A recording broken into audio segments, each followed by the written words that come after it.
విశ్వాసం కలిగింది కనుక తెలంగాణ చూడకుండా చనిపోతున్నాననే అసంతృప్తి నాకు లేదు అన్నాడు ఆయన.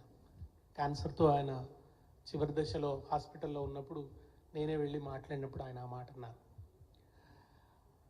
ఆయన కృషి ఫలితం, మనందరి కృషి ఫలితం తెలంగాణ సాధించుకున్న తెలంగాణలో ఆయన నిధులు, నీళ్లు, నియామకాలు అని ఉద్యమంలో ముఖ్యంగా 3 రంగాల్లో అన్యాయం జరిగింది. ఆ అన్యాయాన్ని సరిదిద్దవలసి ఉందని ఆయన ఏదైతే ఆశించాడో ఆ లక్ష్యాల పరిపూర్తి దశగా అద్భుతమైన ఫలితాల్ని మనం సాధించాం.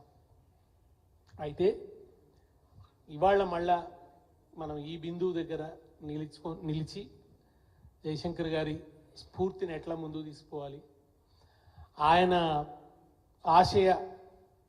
ఆశయాలను కొత్త తరానికి ఎట్లా పరిచయం చేయాలి, వివిధ విషయాల మీద ఆయన ఆలోచనలు ఏమిటి, తెలంగాణ తదనంతరం కూడా వివిధ విషయాల మీద, వివిధ అంశాల మీద తెలంగాణ పురోగమనం గురించి ఆయన చెప్పినటువంటి విషయాలు ఏమిటి, వాటిలో ఏ దశకు మనం వచ్చినాం, ఇంకే దశకు చేరుకోవాలి, తెలంగాణ సమాజాన్ని సజీవంగా చైతన్యవంతంగా ఉంచేందుకు మనం చేయవలసినటువంటి ఇంకా కృషి ఉంది. వీటన్నిటి గురించి కూడా మనం మాట్లాడుకోవాల్సి ఉంది.